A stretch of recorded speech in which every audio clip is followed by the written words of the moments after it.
Um, I also want to say that this is the age that Hesiod describes approximately as the heroic age. This is the age of Odysseus and the Minotaur, and all the mythology that you've probably heard of that originate in Greece and Minoa. Um, we thought for a long time that, the Odyssey and the Minotaur and the things that make up those stories were myths or fables of the Trojan War. We aren't so sure now because there have been some historians and anthropologists that have gotten together and have actually read the Odyssey. And if you haven't even looked at it, it's cool to even look at what it's about. It's about Homer coming home from the Trojan War, how many years it takes him, and his journeys. It's often a parable for young childhood or youth growing up and having many obstacles to confront and then getting home or realizing their true selves.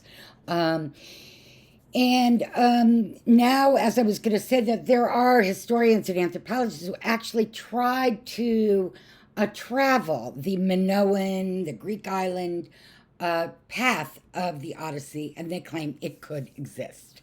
At any rate, another area in which science, anthropology, and history have converged in the late 1800s, an archaeologist, amateur archaeologist named Heinrich Schliemann, became convinced that those stories about the Odyssey were actually real, not fables. And he found the site of Ilium, which is Troy, near the coast of northwest Anatolia. Look at your map, you can see that. Near the coast, okay, I said near Anatolia. He also identified a lot of the citadels, the towers that were like walls. It allowed the forward looking army to see if there were enemies coming. He allowed them to, he actually located a lot of the castles and he allowed himself to imagine that Agamemnon, for example, was in Mycenae, which is in Greece. And then another archaeologist from England took credit for discovering the palace at Knossos in Minoa on the island of Crete. And then they started to wonder if these travels of the Odyssey weren't true. But to get back to, for our purposes, the civilization of Minoa, there was a king Minos. He became a ruler, and even the ancient Greeks described him as a man, a king who was dominating the whole region. And he was um, according to legend, the man for whom Daedalus, if you know about Daedalus, Daedalus created the labyrinth for the king. We don't know if that's true, but that's the myth anyway. And as of the 1800s and up till now, we believe there's a good possibility that all of these people, like Daedalus, like Homer, the Odyssey, were actually based on real travel, real pathways to Troy. Now, this civilization in Minoa, where King Minos was king, existed during the Bronze Age, and it was called, there was a settlement in Mycenaean Greece and in Minoa. And this Minoan empire on this craggy island, a group of islands, was called a Minoan thalassocracy. Now, thalassocracy just means a naval power, a sea power. Yes, why do we? That's obvious because they weren't on land primarily. They took control by their navy with ships. They were an empire, a thalassocracy of the sea. And we know that Thucydides, the other great historian of this time, was correct that a very wealthy civilization, the Minoan civilization, began to flourish in approximately 2500. It took about 1,000 years for that civilization to reach the wealth it had during the Bronze Age, approximately 1500. Um, and it's interesting, as I pointed out before, and your book does as well, that the citadels, many of them, like in Knossos, many of the ruins still exist because they weren't shattered when the civilizations came tumbling down. They were not attacked.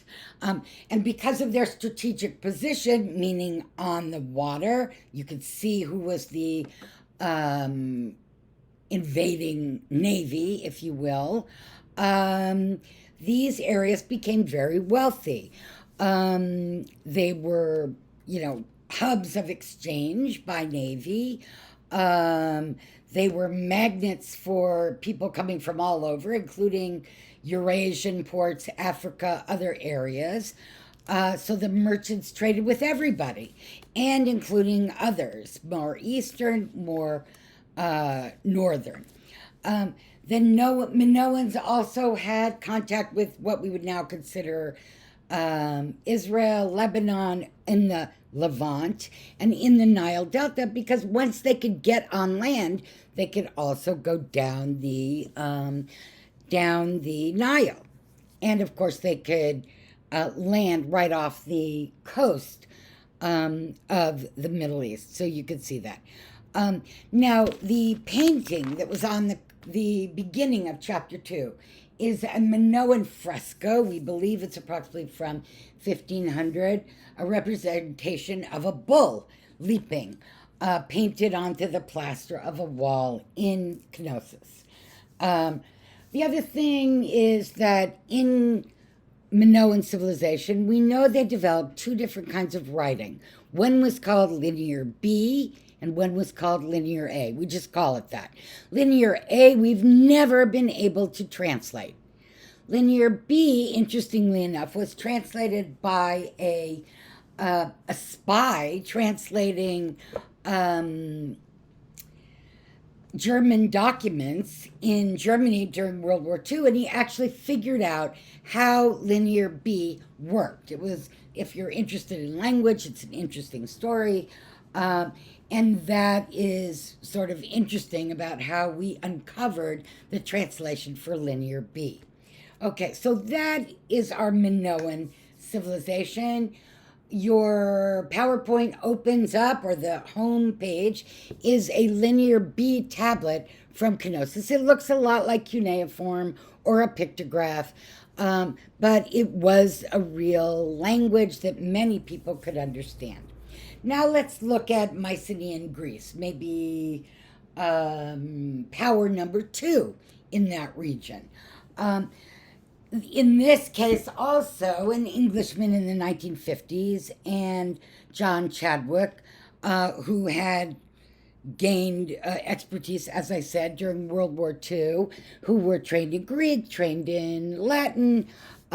They, cracked enemy codes in Germany, and they were really helpful in decoding both the Minoan and Mycenaean Linear B.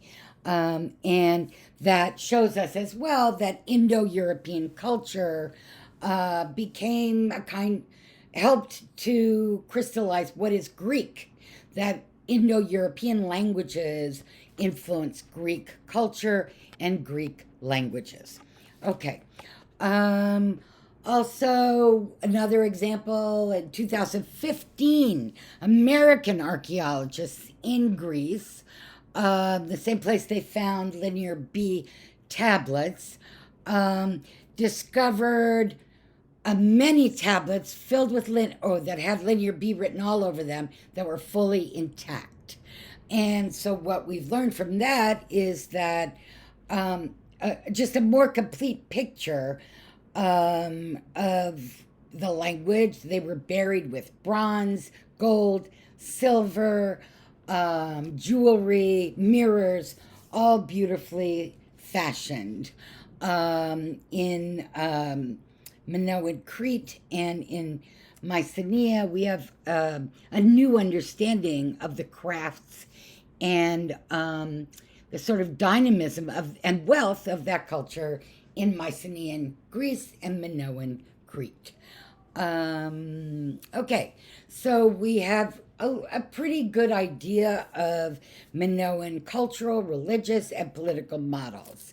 The citadels, which, copied the Knossos citadel, were centers of government and palaces for Crete and Greece. They were centers of storage, redistribution of goods, agricultural surpluses, and that's where the records were kept. Because many of the Linear B tablets were found there, we know that this is a symbol of sort of the last symbol and the community symbol of togetherness, the government, and trade. Now, interestingly enough, the ways in which those kingdoms on Crete and Greece were founded, and remember, they traded even with the Hittites, who had chariots and wheels. Couldn't have been the most horses, the most impractical thing to have on a rocky island. Yet there were evidence of those kinds of trades that had gone on. Of course, they weren't very useful for the those in Crete and those in Greece, but nevertheless, we have evidence that they traded with them. We understand that Mycenaeans had developed prestige as warriors and mercenaries. They had cultural and army warriors who sold themselves to other islands to fight for them. But there were a king and a war leader for sure on Mycenae and Minoa. So it was a warrior aristocracy, quite wealthy. Now, Mycenaeans also had a political culture, we believe, Mycenaean Greece, which may have given rise to what I'm trying to say for around the time of the election in this country, the next chapter, called demos, or democracy. The urban population that all lived in Knossos, or who gathered together in Knossos, was a very vibrant, participatory culture. And we're going to have more of that in Greece next chapter. But before we do, we're going to see, by the way, that all of that in Greece is also going to embrace the culture of Zeus, Poseidon, Dionysus, and later Greeks in their own culture believed that they descended from those gods. And I know you've heard about those myths and mythology. But something weird happens at about, let's say, the end of the 1200s or 13th century BCE. Remember, 13th century is going to mean 1200s. And I have a little section on that which you can look at. There's going to be something mysterious that ends the Bronze Age, the Mycenaean Greek culture, and the Minoan culture. We don't know what it was. Archaeologists and historians, believe it or not, still don't have any sure hypotheses for who these people were. They were warriors. We call them the Sea People. We have a couple hints about who they're going to be, and they end the Bronze Age. That whole culture of Mycenaean Greece, Minoan Crete, is going, all those islands are going to collapse, meaning be burned down, desiccated, poverty-stricken by the end of the 13th century. We don't know, as I said, with any certainty What brought on drought, famine, disease, social unrest? But they've and there's a lot of ideas, but the consequences of this collapse are clear. As I said, drought, and turn the page on 52 or look at your PowerPoint, and you could see everything that was building up in Mycenaean Greece, this dry mountainous country, collapsed.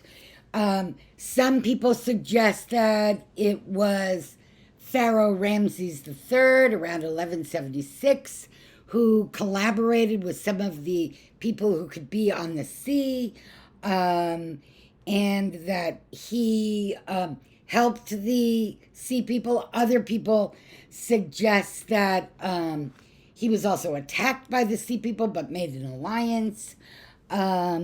Some believe that the sea peoples were people who came down from Europe or and who just kept going. They were marauders, kept going as they burnt down civilization after civilization until they landed on the coasts, what is now Lebanon, Israel, etc., the coasts of the Mediterranean in the Middle East. But we know that the annihilation of this civilization started in the north. It was probably a whole disruption of the trade routes in the north that caused the utter disintegration of the Aegean civilizations, Mycenaean Greece. And it was a whole disruption of those kingdoms. And we know that those kingdoms, because they couldn't grow much, needed trade in order to survive because of their enormous populations. And when these marauders, the sea people, began to invade their and influence the trade routes, they were no match for them, and they were destroyed. And as I said, what is brought about in all of the Aegean is drought, famine. People were arguing and battling with each other. Many refugees fled the Aegean. They went north, west to Turkey. They went any place they could, to small islands to try to survive. And in the end, the sea peoples, we know, destroyed the Western civilizations that had flourished for over 2,000 years. And the citadels of Mycenaean Greece, which had been populated by, a kind of urban culture because they didn't have agricultural land to grow, just depopulated by something like 90%. And Greece entered a period of cultural and economic isolation for the next approximately 250 years, which brings us to about 900, 800, and the end of the Bronze Age. And we believe many of the marauders who learned something from the island cultures of Greece and Minoa ended up settling on the coast of, the Mediterranean, much of which is now Lebanon, is going to become Phoenicia, Philistia, Phoenicia, and Palestine.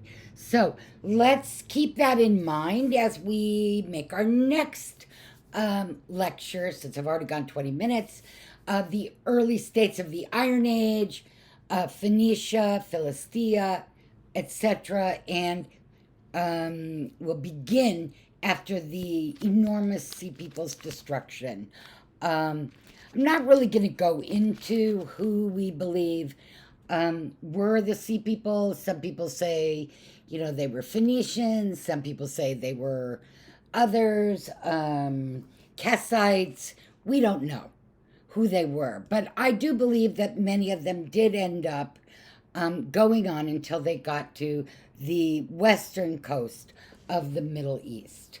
And we'll talk about that and the Semitic cultures that develop in this important chapter in the next lecture. Just encourage them to have a simple form of written language, and that became known as Ugarit. And the Ugarit alphabet was about 30 symbols representing the sounds of the consonants. Vowels, e, o, u, had to sort of be inferred. We're going to talk about Ugarit and the languages of that region in a little bit.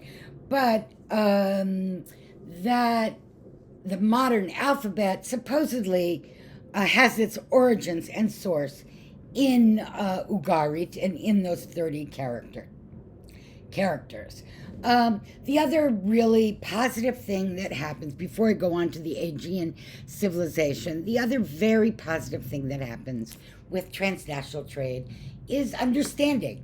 Just like with globalization now, there's more understanding about who a European is, who a Middle Eastern is. Of course, America is unique. We have a lot of those cultures in our own country. But at that time, transnational trade, sharing of items from trade, languages, cultures. There was a sharing of culture as, of course, they were creating new economies. So please look again at your PowerPoint and your book to get the import in that region in the 1500s, 1400s of transnational trade. Okay, I want to go now to make a little transition from Babylonia, Anatolia, and Egypt into the Mediterranean basin, what is called the Aegean Sea, Greece, Cyprus, and Crete. The first civilization we know, and by the way, we're going to go back and forth from the Middle East to Greece, and then Middle East to Italy, back and forth, back and forth. And interestingly enough, we are still even doing that. We still have soldiers in the Middle East, even now. So we are still going back and forth, west, east, west, east. Okay. The earliest civilization, the earliest Aegean Mediterranean civilization we know about is called Minoan, Minoan Crete. And that is in Crete and in Mycenaean Greece. So look at your map. You could see that little red thing, that is Crete. Knossos is the main tower, and Mycenaean Greece is the other one. What do we know about these? Just from looking at the map, they are on the water. So, unlike Jericho and some other places where they had to build walls around the communities to protect them, probably they built, like in Knossos, a citadel on top of a hill outside of or inside of the town where they could look and make sure there were no enemies approaching from water. So, they are called citadel cultures. And the islands in Minoa and in Greece are craggy, rough. They're totally different than the kinds of terrain and agriculture that you might find in the Middle East. Therefore, what do they grow? What do they have to trade? Well, they often had very wet soil, therefore they created pottery. They could grow olive trees, which could create oils, fishing, of course. And of course, this is one of the things that is their forte.